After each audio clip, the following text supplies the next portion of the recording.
¿Quién se casó con Caín? Existen ciertas mujeres en el mundo de Dios que han despertado un enorme interés a lo largo de los siglos. La primera es la esposa de Caín. En Génesis 4, versículo 17, leemos que Caín conoció a su esposa, quien concibió y dio a luz a Enoc. Caín construyó una ciudad y la nombró Enoc en honor al nombre de su hijo. Entre las mujeres mencionadas en las Escrituras, quizás ninguna haya causado más confusión entre los cristianos que esta mujer en particular. En el jardín del Edén, Dios creó dos figuras para comenzar la humanidad: Adán y Eva. Adán y Eva fueron creados a imagen de Dios, puros y bellos, como testimonio de su amor y creatividad. De la unión de estos dos vinieron sus descendientes. Entre sus hijos, dos nombres se destacan: Caín y Abel. El hombre Adán conoció a Eva como su esposa, y ella concibió y dio a luz a Caín diciendo: «He adquirido un hombre con la ayuda del Señor». Génesis 4, versículo 1. Abel nació poco después, y sus historias entrelazadas de amor, celos y tragedia servirían como un modelo para la experiencia humana. Caín, el primogénito de Adán y Eva, es conocido por cometer el primer asesinato en la Biblia. A medida que la narrativa se desarrolla, surge una pregunta en las sombras: ¿quién se casó con Caín después del infame incidente en el que él, en un arrebato de celos, asesinó a Abel y fue exiliado a la tierra de Nod? El nombre Nod significa vagar en hebreo. La tierra de Nod no se describe en detalle, pero su nombre simboliza el destino de Caín como un vagabundo y marginado. Allí, la Biblia menciona que Caín hizo el amor con su esposa, quien quedó embarazada y dio a luz a Enoc, Génesis 4, versículo 7. La pregunta que persiste para muchos es: ¿quién fue esta esposa y de dónde vino? Cuando leemos sobre los primeros capítulos de Génesis, se nos presenta a Adán, Eva, Caín y Abel. Sin embargo, después del trágico acto de asesinato de Caín, la Escritura nos dice que él se mudó a la tierra de Nod y tuvo descendientes. Esto nos lleva a preguntarnos de dónde vino su esposa. La Biblia proporciona algunas pistas que pueden ayudarnos a desvelar este misterio. Una cosa que sabemos con certeza es que Adán y Eva tuvieron muchos hijos. La Biblia dice que, después del nacimiento de Set, Adán vivió 800 años y tuvo otros hijos e hijas. Génesis 5, versículo 4. Este versículo implica que, además de Caín, Abel y Set, Adán y Eva tuvieron numerosos otros descendientes. Si este es el caso, entonces es lógico suponer que Caín se casó con una de sus hermanas o una pariente cercana. Pero casarse con un pariente es algo malo. Hoy en día, casarse con un pariente cercano está mal visto, principalmente debido a las posibles complicaciones genéticas. Sin embargo, las cosas eran diferentes en los primeros días de la humanidad. Caín se casó con su hermana u otro pariente de sangre, y Génesis 5, versículo 4, establece específicamente que Adán tuvo hijos e hijas. El matrimonio entre parientes cercanos no estaba prohibido, ni era genéticamente arriesgado. No fue hasta mucho más tarde, en el libro de Levítico, que Dios estableció leyes que prohibían los matrimonios entre familiares cercanos. Fue cuando Dios dio al pueblo la ley de Moisés, que prohibió a un hombre casarse con una hermana o sobrina. Ninguno de ustedes se acercará a cualquier pariente cercano para descubrir su desnudez. Yo soy el Señor. Levítico 18, versículo 6.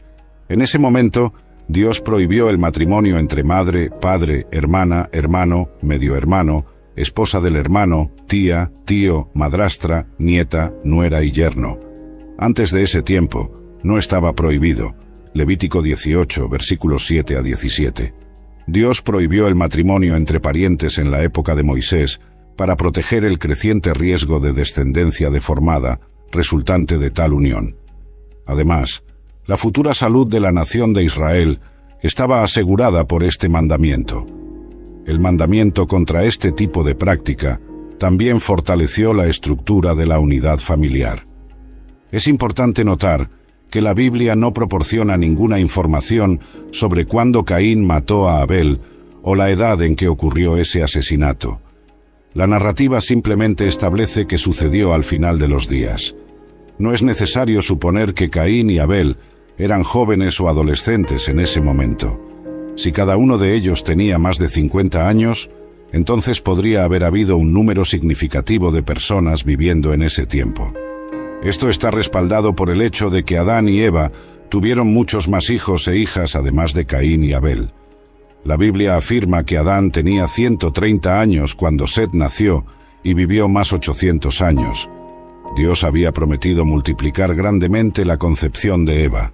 Según la tradición judía, Adán tuvo 33 hijos y 23 hijas. Esto significa que había muchas personas viviendo en el tiempo de Caín y Abel. Se estima que aproximadamente 32.000 personas podrían estar vivas cuando ocurrió ese trágico evento. Además, Génesis 5 documenta extensas vidas de los descendientes de Adán. Si asumimos que cada pareja tuvo hijos solo durante la mitad de su expectativa de vida, entonces la población en el momento de la muerte de Adán podría haber sido bastante grande. La genealogía en Génesis 5 indica que cada descendiente de Adán hasta Lamec tuvo otros hijos e hijas.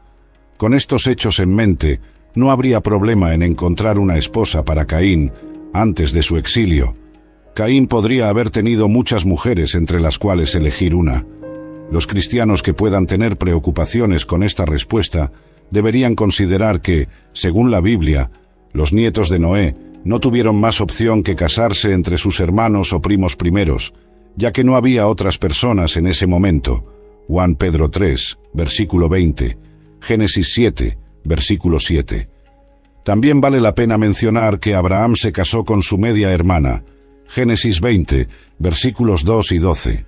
Isaac, por otro lado, se casó con Rebeca, la hija de su primo Betuel, Génesis 24, versículos 15 y 67, y Jacob, que era primo de Lea y Raquel, se casó con ambas. Por lo tanto, es evidente que la Biblia no prohibió el matrimonio de parientes cercanos hasta la época de Moisés.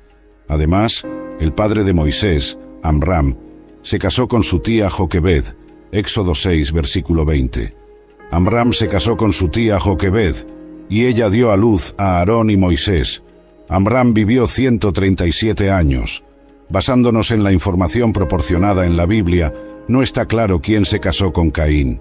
Sin embargo, podemos suponer educadamente que muy probablemente fue una de sus parientes cercanas, dado el hecho de que Adán y Eva tuvieron muchos hijos, según Génesis 4, versículo 14. Caín temía por su vida después de matar a Abel, lo que implica que ya había otros descendientes de Adán y Eva viviendo en el mundo. El hecho de que Adán y Eva tuvieron muchos otros hijos antes de que Caín tomara esposa se menciona en Génesis 5, versículo 4. Es muy probable que no solo hubiera hijos, sino también nietos de Adán y Eva viviendo en el momento de la muerte de Abel. Prehumanidad Adán. Algunos sugieren que la esposa de Caín pertenecía a un grupo de humanos preadámicos que existieron antes de Adán y Eva. Sin embargo, esta hipótesis plantea más preguntas de las que responde. La Biblia deja claro que Adán fue el primer hombre creado, y la idea de que Caín podría haberse casado con alguien de esa raza preexistente lo contradice. Además, su esposa Eva fue nombrada así porque ella era la madre de todos los vivientes. Génesis 3, versículo 20. Entonces Adán llamó a su esposa Eva, porque ella era la madre de todos los vivientes. Estos dos hechos descartan la idea de alguna raza preadámica de la cual Caín eligió una esposa. Otros estudiosos bíblicos proponen que la existencia de otros humanos fuera de Caín y Abel puede explicarse sugiriendo que Caín y Abel no fueron necesariamente los dos primeros hijos de Adán y Eva. Argumentan que otros hijos e hijas podrían haber nacido antes de Caín y Abel, y que la Biblia simplemente está enfatizando a estos dos. Sin embargo, la Biblia no menciona otros hijos de Adán y Eva antes de Caín y Abel. Es posible que existieran otros hijos antes de Caín y Abel, pero tal afirmación carece de apoyo en las Escrituras y no puede ser completamente verificada. Si toda la humanidad desciende de Adán y Eva, y sus dos primeros hijos fueron Caín y Abel, entonces ¿cómo explicamos la existencia de la esposa de Caín? A medida que la familia de Caín perpetuaba su rebelión contra Dios, la línea de Caín construyó la ciudad del hombre. Este proyecto alcanzó su clímax más tarde con la construcción de la Torre de Babel. Esto es todo lo que sabemos sobre la familia y la posteridad del maldito Caín, hasta encontrarlos todos aniquilados en el diluvio. Génesis 4, versículos 25 y 26. Adán conoció a Eva como su esposa nuevamente, y ella dio a luz a un hijo, a quien llamó Set, diciendo: Dios me ha concedido otro hijo en lugar de Abel, porque Caín lo mató. Set también tuvo un hijo, a quien llamó Enós.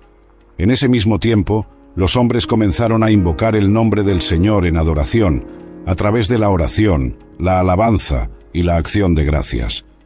Después de esta terrible historia de desobediencia en la línea de Caín, el capítulo termina con un rayo de esperanza. En contraste con la línea de Caín, Dios seleccionó una nueva rama genealógica. Dios le dio a Eva un hijo llamado Set, en lugar de Abel.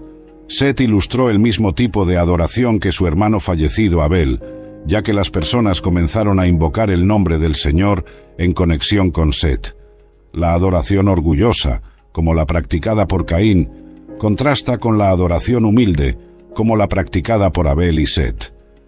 Llamando a Dios número 2, la madre de Moisés, Joquebed, y la fe de una mujer que salvó a una nación.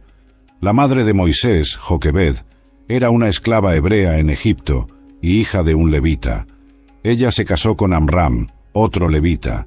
Joquebed, que significa Jehová es glorificado, vivió para glorificar a Dios. Ya habían pasado 400 años desde que los judíos se establecieron por primera vez en Egipto. José había salvado al país de la hambruna, pero los faraones que gobernaban Egipto, con el tiempo, lo olvidaron.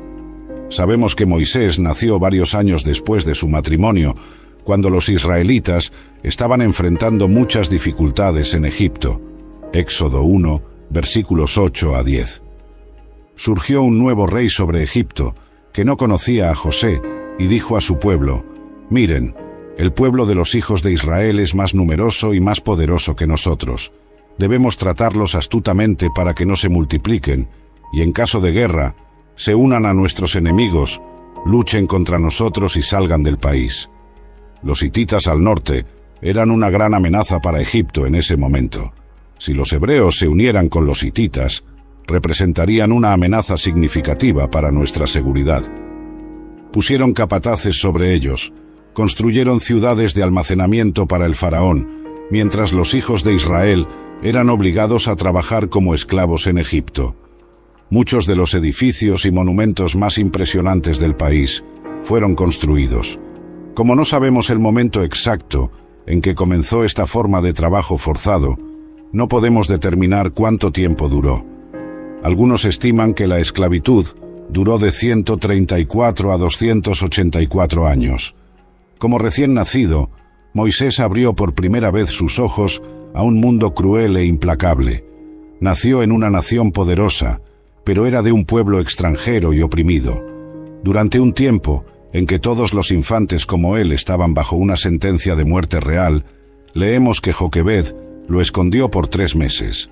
Los padres de Moisés actuaron por instinto parental natural y fe en Dios.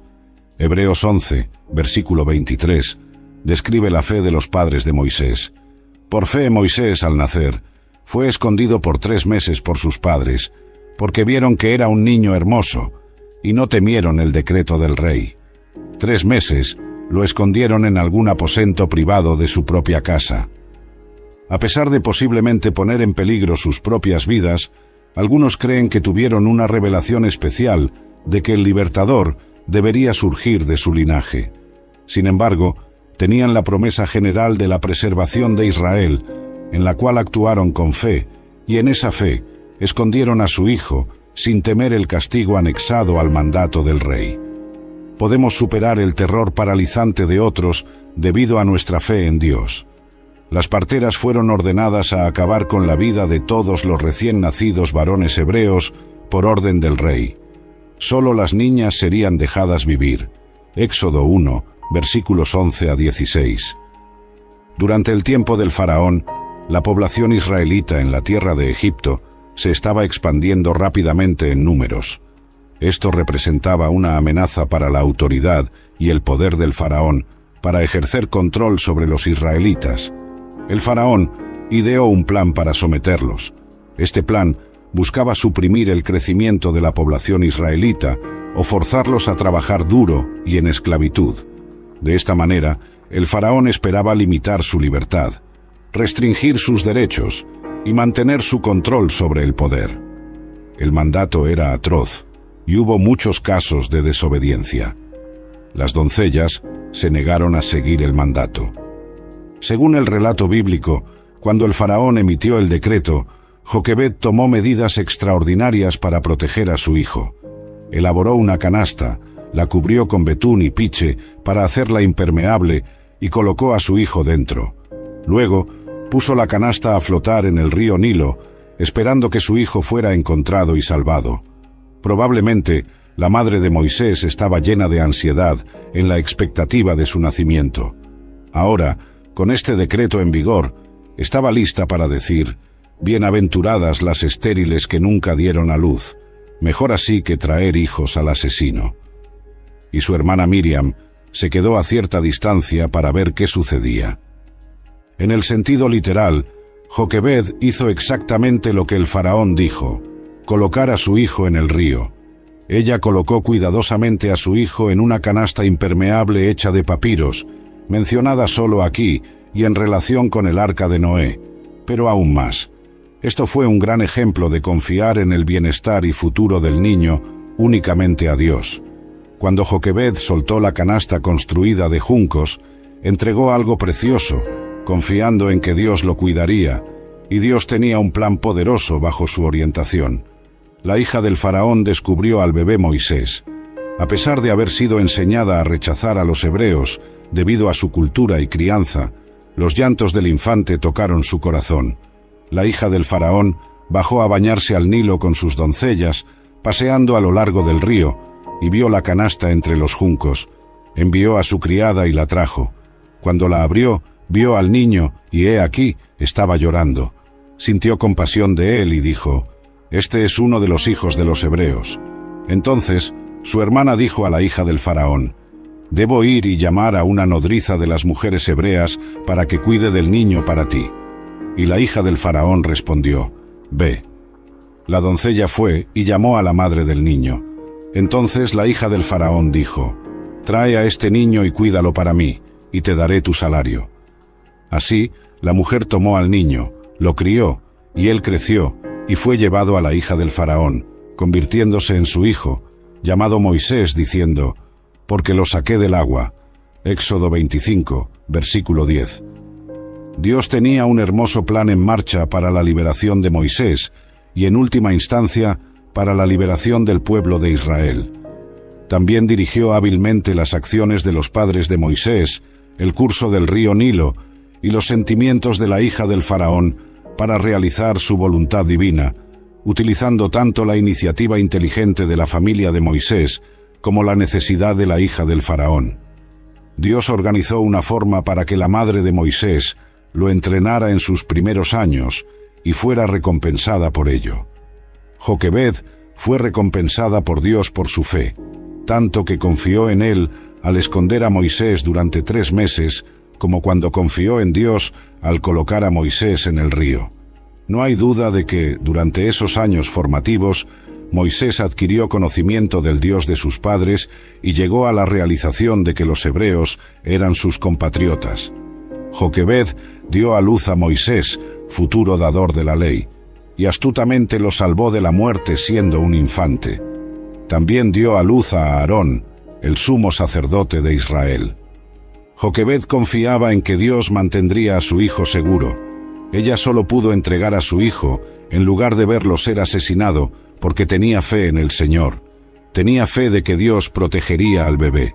Los padres que por cualquier razón son incapaces de cuidar de sus propios hijos pueden encontrar en la adopción una opción amorosa.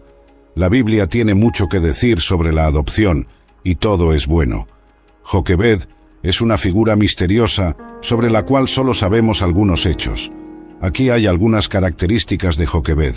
Primero, ella era una mujer fuerte de fe. Segundo, Joquebed era valiente. Tercero, ella tenía un corazón discernido. Y por último, Joquebed era una madre piadosa. La vida de Joquebed tiene algunas lecciones verdaderamente transformadoras. Debido a quién era, Joquebed eligió la fe sobre el miedo. Imagina los pensamientos de Joquebed durante su embarazo, sabiendo que el mandato exigía la ejecución de todos los infantes varones. En aquellos tiempos, las ecografías no podían revelar la identidad de un niño no nacido. Nunca sabremos si Joquebed rezó por una niña para evitar la posible angustia, pero una cosa es cierta: ella tomó la decisión consciente de poner su fe en Dios mientras vivía algunas circunstancias aterradoras. Joquebed confiaba en Dios todos los días, manteniendo a un bebé recién nacido en silencio por 3 meses para que nadie oyera sus llantos y sospechara de ella. Moisés podría haber sido encontrado en cualquier momento a lo largo de los 90 días. Confiar en Dios de esta manera requiere fe. Las madres de todos los periodos de tiempo pueden estar de acuerdo en una cosa: la paternidad es difícil. Tener todo en contra de sus hijos lo hace todo mucho más difícil. Joquebed sabía que tenía poco tiempo para preparar a Moisés. Solo le habría sido permitido mantener a Moisés hasta que fuera destetado, lo que podría haber sido hasta la edad de 3 años, como mínimo. Pero el tiempo que tuvo podría haber sido más largo, ya que pudo enseñarlo lo suficiente para fijar permanentemente su corazón en un conocimiento del Dios del cielo y su propósito y llamado.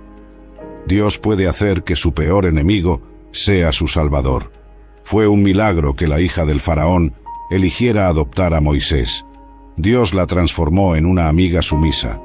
Esto nos recuerda varias promesas que Dios hace en la Biblia a aquellos que lo temen sobre cómo Él hará que nuestros enemigos se postren a sus pies y los sirvan. Aquí hay una de esas promesas. Cuando el Señor se agrada de los caminos de un hombre, hace que hasta sus enemigos estén en paz con él. Proverbios 16, versículo 7. Incluso aquellos que buscan hacerle daño pueden ser utilizados por Dios para cumplir su voluntad en su vida. Hay un tema constante a lo largo de la Biblia de Dios recompensando a aquellos que ponen su fe en Él. Joquebed es un ejemplo de tal fe. Ella pudo recuperar la custodia de su hijo como resultado directo de su fe en Dios y su disposición a poner esa fe en acción. Lo que sucedió con Joquebed es un misterio para nosotros, pero una cosa puede decirse con certeza: realmente dejó su huella en el mundo. El trabajo que Moisés hizo continuaría haciéndolo uno de los líderes más influyentes de la Biblia. Este sería su legado. Joquebed no fue simplemente alguien que tenía fe. Ella hizo que su fe cobrara vida, siendo valiente en su vida diaria y siendo una madre práctica. Joquebed mereció el elogio honroso que recibió en el Salón de la Fe en Hebreos 11.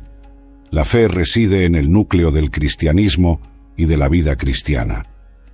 Mientras la Biblia tiene mucho que decir sobre ella, la fe es un concepto desafiante de definir.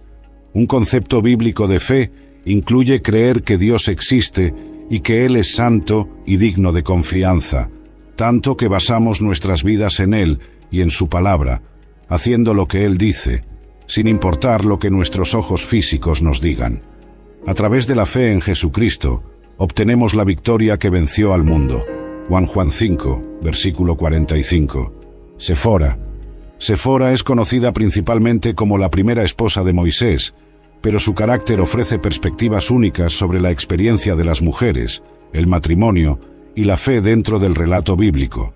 Sefora aparece en el libro de Éxodo, que se centra principalmente en la liberación de los israelitas de la esclavitud y en su viaje hacia la tierra prometida. Sefora era una madianita. Madián era una tierra al este de Egipto, al otro lado del Mar Rojo. Los madianitas, el pueblo que vivía allí, eran originalmente descendientes de Abraham, el padre fundador de los hebreos, a través de una de sus esposas, Keturá. Así, de alguna manera, eran parientes lejanos de los hebreos. Eran pastores y comerciantes, bastante diferentes de los egipcios que estaban asentados y tenían grandes ciudades y templos. El estilo de vida en Madián era más simple, menos complicado y muy diferente de la vida lujosa y los juegos de poder de Egipto. Vida inicial de Séfora. Séfora, que significa pájaro en hebreo, nació en la familia de Jetro, también conocido como Reuel, el sacerdote de Madián. Como Jetro, un sacerdote, tenía un papel que le confería respeto y ciertas responsabilidades. Esto impactaba a sus hijos, quienes crecían sabiendo que eran guardianes de valores espirituales y morales en su comunidad. Séfora, como sus hermanos, aprendió las tradiciones y rituales tanto religiosos como culturales de los madianitas. Fue en Madián donde Moisés la conoció. Moisés había llegado de Egipto. Él sobrevivió a un ataque y fue notablemente criado en el palacio. Sin embargo, esto no duraría para siempre.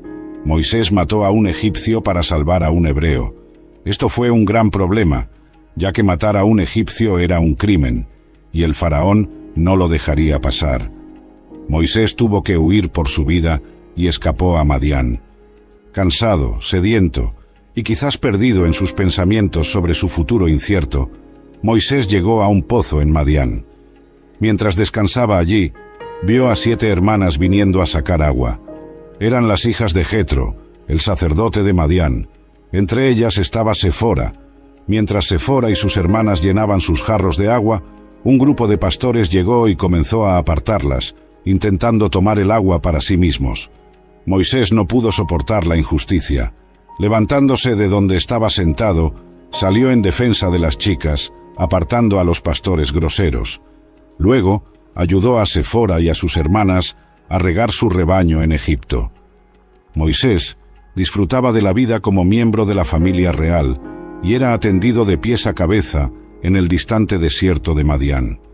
Finalmente tuvo la oportunidad de ser un sirviente, y lo hizo bien, trabajando arduamente para ayudar a regar los rebaños. Así, se levantó y acudió a su rescate, regando su rebaño. Éxodo 2, versículo 17. Cuando llegaron a su padre, él dijo: «¿Cómo es que volvieron tan pronto?». Hoy ellos dijeron: «Un egipcio nos libró de la mano de los pastores, y además sacó agua para nosotros y regó el rebaño». Dado que Moisés aún vestía sus ropas egipcias, lo juzgaban por su nacionalidad como egipcio. Entonces, él les dijo a sus hijas: «¿Y dónde está él? ¿Por qué dejaron que el hombre llamara para que coma pan?». El comienzo de un nuevo capítulo.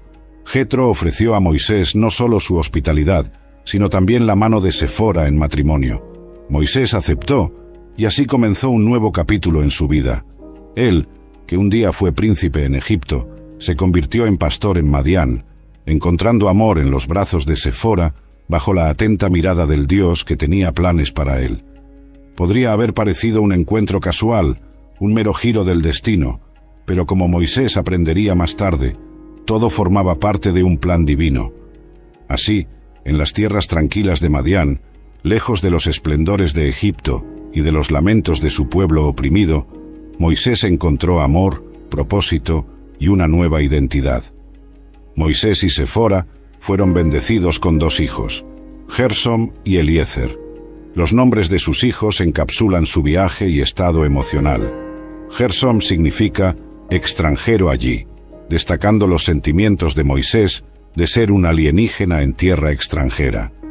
Dijo Moisés: «Eliezer, mi Dios es ayuda», porque dijo: «El Dios de mi padre fue mi ayuda y me salvó de la espada del faraón». Éxodo 18, versículo 4. Esencialmente, estos nombres no eran meras etiquetas, eran ecos del viaje de vida de la pareja, puntos de anclaje de sus luchas, esperanzas e intervenciones divinas en Egipto. Moisés aprendió cómo ser alguien en Madián, aprendió cómo ser nadie. Había aprendido mucho en Egipto, pero más en Madián.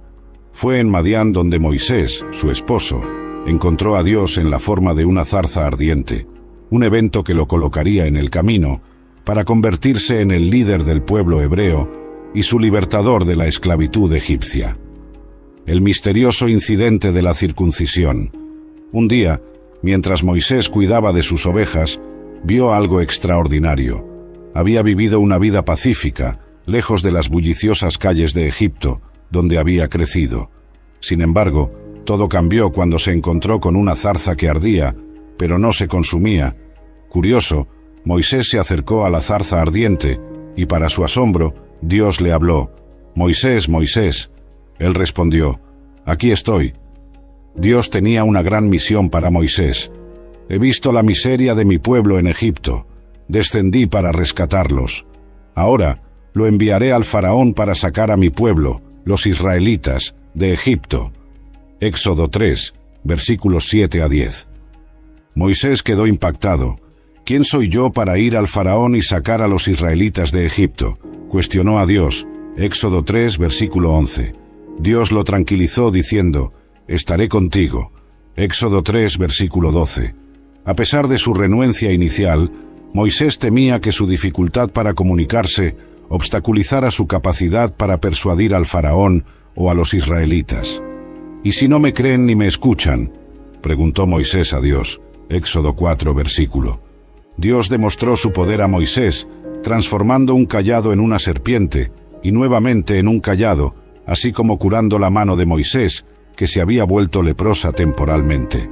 Dios equipó a Moisés con milagros y maravillas para mostrar al faraón, y Moisés estaba en camino de regreso a Egipto con su esposa Sefora y sus hijos. Ahora, aquí es donde las cosas se complican un poco y se vuelven confusas. Mientras estaban alojados en un lugar en el camino, la Biblia dice que el Señor se encontró con Moisés y estaba a punto de matarlo. Éxodo 4, versículo 24. Espera, ¿Dios estaba a punto de matar a Moisés? Sí, es lo que dice la Biblia. La razón parece ser que Moisés no había circuncidado a su hijo, un acto que era muy significativo para los israelitas. La circuncisión era una señal del pacto entre Dios y Abraham, y era crucial que todo varón israelita fuera circuncidado como una forma de entrar en esa relación de pacto con Dios. Génesis 17, versículos 9 a 14. Al no adherirse a esta obligación pactuada, Moisés podría haber sido visto como no apto para liderar a los israelitas. La rápida acción de Sefora para circuncidar a su hijo, esencialmente, salvó la vida de Moisés y lo realineó con el pacto de Dios. Otra interpretación sugiere que el acto de Sefora es un acto de fe y obediencia en la sociedad de su tiempo. Sería inusual que una mujer realizara la circuncisión. Sin embargo, ella tomó acción inmediata, actuando como mediadora espiritual entre Dios y su familia, asegurando que el pacto se mantuviera. Sefora, la esposa de Moisés, comprendió rápidamente la gravedad de la situación. Tomó un cuchillo de piedra, circuncidó a su hijo, y luego tocó los pies de Moisés con el prepucio, diciendo: «Ciertamente, tú eres un marido de sangre para mí». Éxodo 4, versículo 25. Después de eso, Dios dejó ir a Moisés y fue perdonado. Parece que la rápida acción de Sefora salvó la vida de Moisés y también alineó adecuadamente a su familia con el pacto de Dios. La historia resalta la importancia que Dios coloca en el pacto y en seguir sus mandamientos. Moisés fue elegido para liderar a los israelitas y como líder necesitaba estar completamente comprometido con Dios, incluso al seguir ritos y tradiciones que podrían parecer pequeños, pero que tenían un significado profundo en el cumplimiento de su voluntad. Esta historia sirve como un recordatorio solemne de cuán serio es Dios en relación con sus mandamientos y pactos, pero también destaca el papel de la acción fiel y rápida, en este caso, por parte de Sefora, para corregir un error y alinearse con la voluntad de Dios. La circuncisión bíblica y las palabras de Sefora, marido de sangre, también son enigmáticas. Algunas interpretaciones postulan que esta frase indica el reconocimiento de Sefora sobre la seriedad del pacto, pudiendo implicar que su esposo, como un marido de sangre, la introdujo en una relación con Dios, que toma su pacto en serio, incluso hasta el punto de la muerte.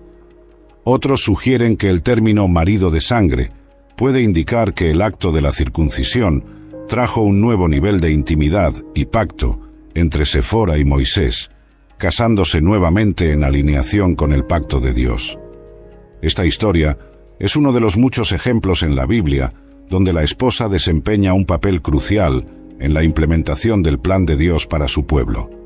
Sirve como testimonio de la importancia que Dios coloca en la obediencia y la fe, incluso en los actos que podrían parecer menores a los ojos humanos, pero que tienen un gran significado en el cumplimiento de su voluntad divina. En resumen, la vida y acciones de Séfora demuestran la fuerza y la fe que pueden tener un impacto significativo, no solo en la vida de su familia inmediata, sino en el curso de la historia bíblica. Su disposición a actuar rápidamente y con fe, incluso en una situación de vida o muerte, subraya la importancia de estar alineado con los mandamientos de Dios y el poder de la intervención divina en nuestras vidas. A través de estas historias de mujeres misteriosas y poderosas en la Biblia, vemos la mano de Dios moviéndose de maneras a menudo inesperadas, utilizando personas de todos los ámbitos de la vida para cumplir sus propósitos divinos. Cada una de estas mujeres, a su manera, contribuyó al gran relato de la fe y la redención que se encuentra en las Escrituras, dejando un legado de coraje, fe y obediencia que continúa inspirando a generaciones futuras.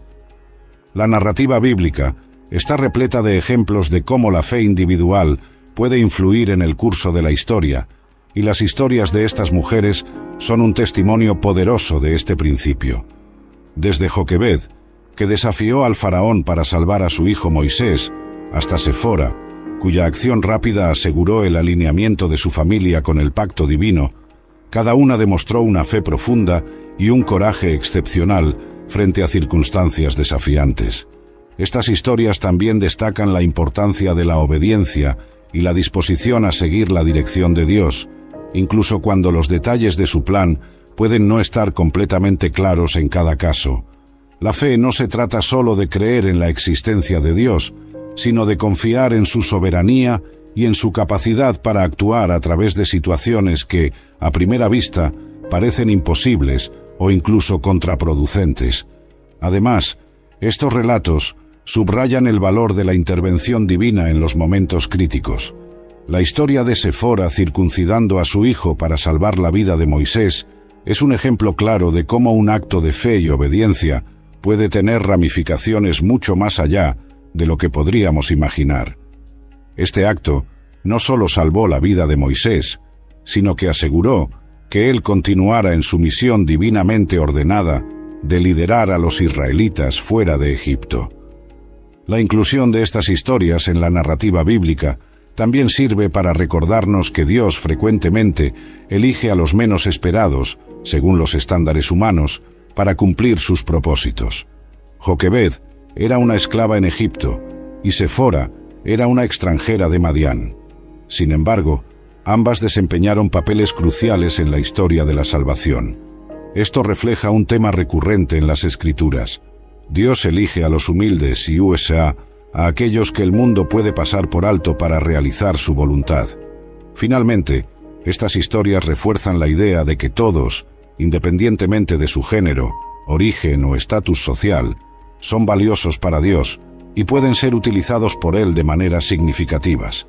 Las acciones de estas mujeres no solo impactaron sus vidas personales y las de sus familias, sino que también tuvieron un efecto duradero en la historia del pueblo de Dios. La fe, la obediencia y la disposición a actuar conforme a la dirección de Dios son temas centrales que emergen de las historias de las mujeres misteriosas de la Biblia. Estos relatos nos inspiran a confiar en Dios de todo corazón, a seguir sus mandamientos y a estar abiertos para ser usados por Él de maneras que pueden ir más allá de nuestra comprensión.